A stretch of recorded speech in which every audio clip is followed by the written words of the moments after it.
మీరు వింటున్నారు ఆకాశవాణి జనరంజని కార్యక్రమంలో మొదటి పాట ఆకలి రాజ్యం చిత్రంలోని సాపాటు ఎటు లేదు పాటైనా పాడు బ్రదర్, సాపాటు ఎటు లేదు పాటైనా పాడు బ్రదర్. రే బాబు, ఛే, హా బాబాయ్. ఏ క్లాస్ చదువుతున్నావురా? 7th క్లాస్ బాబాయ్. మరి పెద్దయ్యాక ఏమేద్దాం అనుకుంటున్నావురా? ఇంకా అంత దూరం ఆలోచించలేదు బాబాయ్. ఎందుకురా? ఎందుకంటే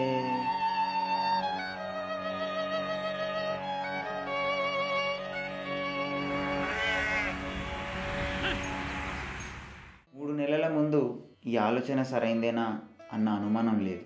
ఇప్పుడు ఈరోజు మళ్ళీ వస్తుందన్న నమ్మకం లేదు. అందుకే 11 రోజుల ముందే ఆ నమ్మకాన్ని బలంగా నిజం చేయడానికి అలా ఆలోచిస్తూ అనంతగిరి సైడ్ వచ్చా. ఇది నా సైకిల్.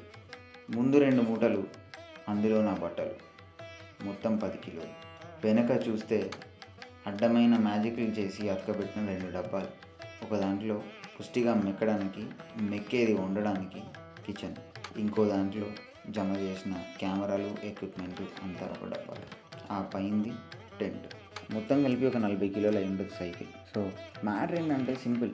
6 నుంచి 7 గంటలు రోజుకి సైకిల్ దొక్కి మోస్ట్లీ 70 నుంచి 80 కిలోమీటర్ వరకు కవర్ చేసి 5 కాగానే మంచి లొకేషన్ చూసుకొని మకం పెట్టి మంచిగా వండుకొని తిని సోయి లేకుండా పండుకో.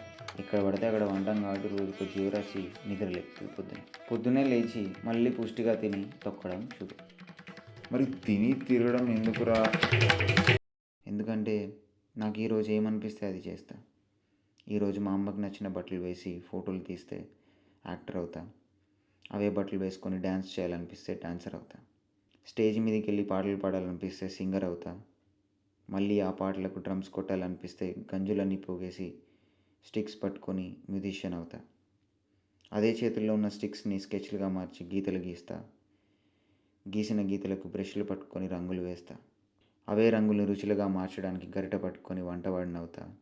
నా కళలను, ఈ కళలను కథలుగా మార్చడానికి కలం పట్టుకొని కవినవుతా. ఈ కథలను మీ దాకా చేర్చడానికి దూతనవుతా. బాబాయ్, మరి మీరేమేదాం అనుకున్నారు? అది ఇప్పుడు ఎందుకు లేరా? అందుకే అంత దూరం ఎందుకన్నా.